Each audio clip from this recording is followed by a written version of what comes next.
FIFA fever की बात करते हैं। फीफा वर्ल्ड कप में प्री क्वार्टर फाइनल में मिस्र को 2 के मुकाबले में 3 गोल से शिकस्त देकर अर्जेंटीना ने क्वार्टर फाइनल के लिए क्वालिफाई कर लिया। और क्या मैच था!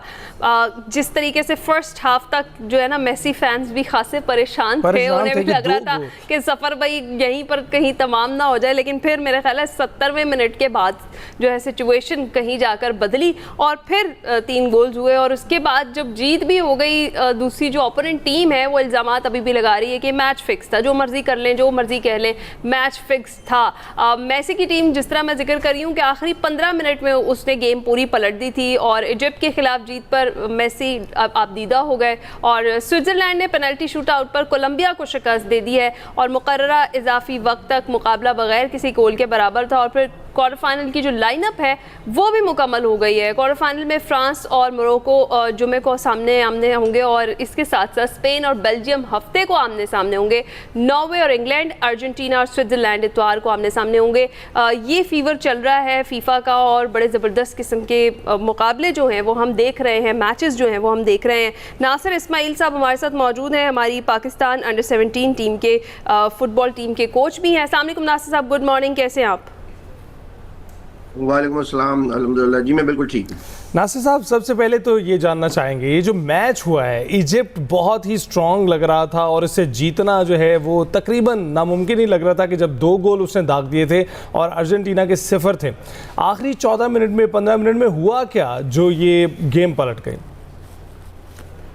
बिस्मिल्लाहिर्रहमानिर्रहीम, थैंक यू वेरी मच। देखिए, ये मैच वर्ल्ड कप की हिस्ट्री का जो ये वर्ल्ड कप होने जा रहा है, ये वर्ल्ड कप तो अब कंट्रोवर्शियल हो चुका है जब से वो रेड कार्ड के प्लेयर को अमेरिका के डोनाल्ड ट्रम्प ने फीफा के प्रेसिडेंट को कह के जो है वो इंक्लूड कराया है। तो टेक्निकल रूल्स जो बनते हैं, वो टेक्निकल रूल्स जो है एक नॉर्मल टूर्नामेंट भी अगर हम कराते हैं ना, डोमेस्टिक टूर्नामेंट भी अगर हम कराते हैं, कोई छोटा सा डिस्ट्रिक्ट डिवीजन लेवल का भी कराते हैं, तो उसको भी टीमें फॉलो करती हैं। तो ये तो वर्ल्ड कप है और इस वर्ल्ड कप के अंदर जितनी टेक्निकल रूल्स की वायलेशन हो रही है वो सारी दुनिया देख रही है। साथ ही साथ ये जो मैच अभी हुआ है अर्जेंटीना वाला, तो अर्जेंटीना को तो गिफ्ट दिया है ये रख के प्लेट में।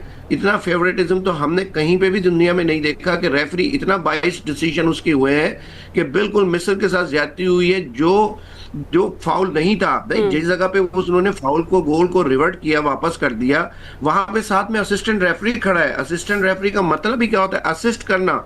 मतलब अगर उसके नियरेस्ट कोई भी ऐसी चीज हो रही है तो वो फौरन फ्लैग को रेस कर सकता है और रेफरी को बता सकता है कि आपसे ये वाली जगह मिस हो गई है। वो उसी वक्त फ्लैग को रेस करके बता सकता था कि इसने यहाँ पे मिस्र के प्लेयर ने यहाँ पे फाउल किया है। और फाउल भी किस जगह पे हो रहेगा? बिल्कुल far away from the goal post. और वहां से वो मूव चल के वो जाके गोल हुआ। गोल होने के बाद वो उस जगह को रिव्यू करा, जबकि मोहम्मद सलाह की क्लियर पेनल्टी जो है अर्जेंटीना के प्लेयर ने उसके पैर को प्रेस किया और प्रेस करने के बाद उसको गिराया और क्लियर पेनल्टी उस पे उसने रिव्यू नहीं लिया।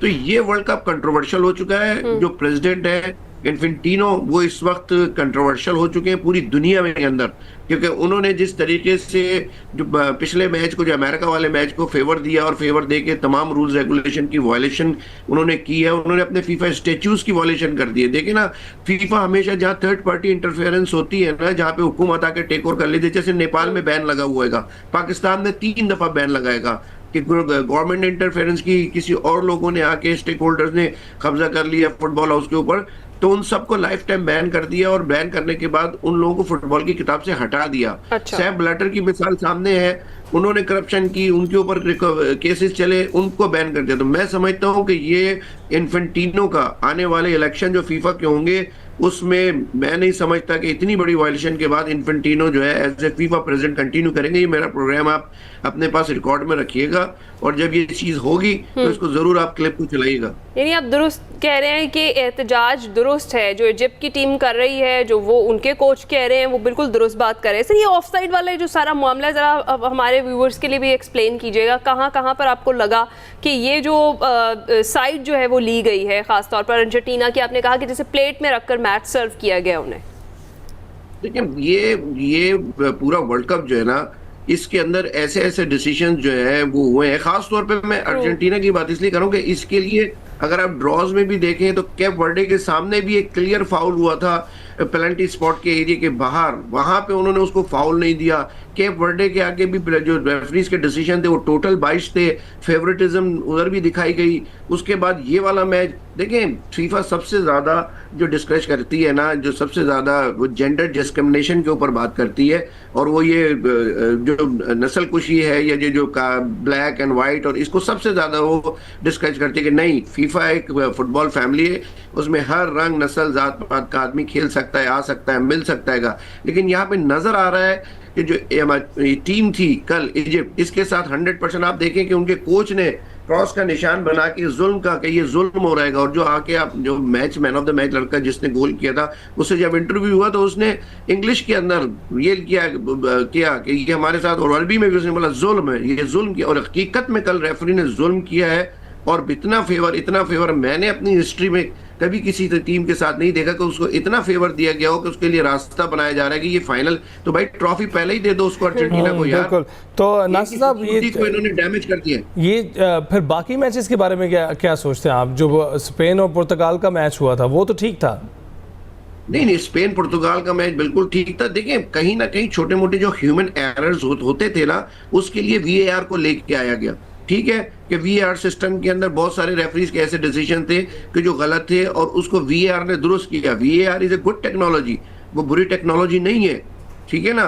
लेकिन इस किस्म का डिसीजन VAR को देना कि एक चीज वहां से तकरीबन कोई 60 यार्ड्स 70 यार्ड्स दूर गोल पोस्ट से जो है वो एक फाउल होता है, और वहां से बॉल चलती है, चलने के बाद कम से कम 4 से 5 टचेस होके असिस्ट होती है, स्कोर होता है, और फिर उसके बाद वो तकरीबन को 1.5 मिनट 2 मिनट के बाद वो रिव्यू लेता है।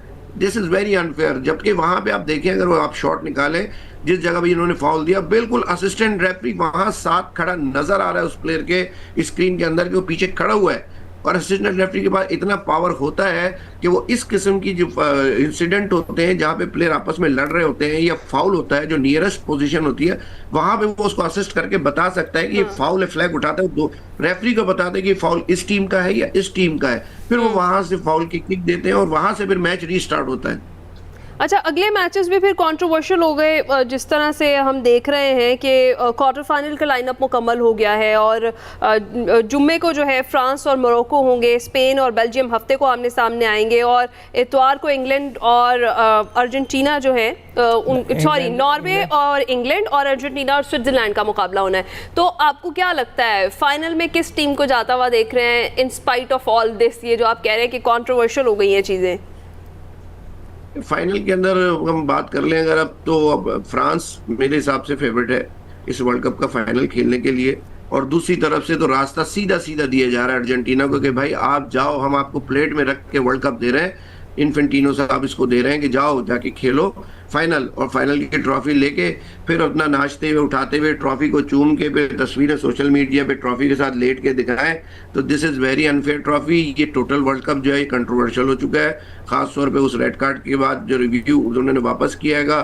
तो ये जो इन्फ्लुएंस नजर आया है इस वक्त अमेरिका के प्रेसिडेंट का इस वर्ल्ड कप के अंदर, वो तमाम चीजों को नजर आ रहा है। जहां पे वो इन्फेंटिनो को फोन कर सकते हैं तो अर्जेंटीना के लिए, क्योंकि अर्जेंटीना कहाँ खेल रहे हैं, अर्जेंटीना जो है वो अमेरिका में खेल रहे हैं, अमेरिकन मियामी में खेलते हैं। तो उनके लिए ये भी एक प्राउड है कि यार अगर अर्जेंटीना आती है तो हम मेसी को रिगार्ड कर सकते हैं कि देखिए जी अर्जेंटीना जो है वो मेसी हमारे पास खेलता है। तो यहाँ पे भी कहीं ना कहीं इन्फ्लुएंस उनका इस्तेमाल हो सकता है रेफरीज के ऊपर, और ये कहीं ना कहीं हुआ है जिसकी वजह से इस किस्म के बायस डिसीजन हमें देखने में, मैंने इतने बुरे डिसीजन अपनी वर्ल्ड कप की हिस्ट्री में लेकिन ये भी तो ह्यूमन एरर ही हुआ, एक टीम जीत रही है, ये भी तो ह्यूमन एरर ही हुआ। अगर कोई ह्यूमन एरर नहीं है सर, ये this is not a human error, this is deliberately किया जा रहा है। ये ह्यूमन एरर के अंदर तो वो वापस जाता है, रिव्यू करता है कि नहीं यार कोई फाउल नहीं है और गोल है, उसको आप कहते हैं कि ठीक है यार इसे ह्यूमन एरर से इसने दे दिया, लेकिन इसने VAR के थ्रू कर दिया, ठीक है, ये ह्यूमन एरर। अच्छा, वैसे डिबेट तो सेटल डाउन हो चुकी है अब तक, ये जो डस्ट है वो सेटल हो चुकी है कि कल हमने रोनाल्डो को रोते देखा, आज हमने मेसी को रोते देखा।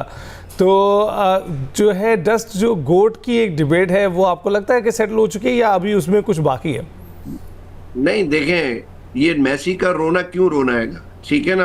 केप वर्डे के आगे आप देखें कि केप वर्डे 55 लाख की आबादी का मुल्क है, ठीक है, वो अनबीटन आया अपने ग्रुप स्टेज से, यहाँ पे आके उसने 32 के राउंड के अंदर 2-2 गोल स्कोर किए विद लास्ट डाइंग मोमेंट्स के अंदर। अर्जेंटीना तो स्ट्रगल कर रही है ना, अर्जेंटीना नजर आ रहा है जो उनके बैकअप के ऊपर खड़े हुए लोग हैं कि यार अर्जेंटीना को सपोर्ट करो भाई, ये स्ट्रगल कर रही है। अगर क्लीन चिट के साथ 3-3 4-4 गोलों से 2-2 3-3 गोल दे रही होती और रेफरीज के डिसीजन उसके फेवर में नहीं होते तो समझ आता। केप वर्डे के आगे उसने स्ट्रगल की और यहाँ पे ऑलमोस्ट ये मैच जीत चुकी थी इजिप्ट, और ये हिस्ट्री क्रिएट हो जाती है उनकी कि हिस्ट्री में पहली दफा वो राउंड ऑफ 32 से निकल के 16 और 16 से निकल के राउंड ऑफ 8 में आते। तो एक ऐसी टीम, समझे ना, तो नजर आ रहा है कि यहाँ पे मैं वो बात यहाँ पे नहीं करना चाहता क्योंकि कंट्रोवर्सी हो जाएगी इस चीज के ऊपर। यहाँ कोई जेंडर डिस्क्रिमिनेशन नजर आ रही है फीफा की तरफ से कि जो ऐसी टीमों को ऊपर लाया जाए कि जो यूरोपियन साइड की हो और जो एशियन साइड की टीम है इनको यहाँ पे इनको टूर्नामेंट से बाहर किया जाए। ठीक है, बहुत बहुत शुक्रिया। नासिर इस्माइल साहब हमारे साथ मौजूद थे, फीफा फीवर डिस्कस कर रहे थे अभी।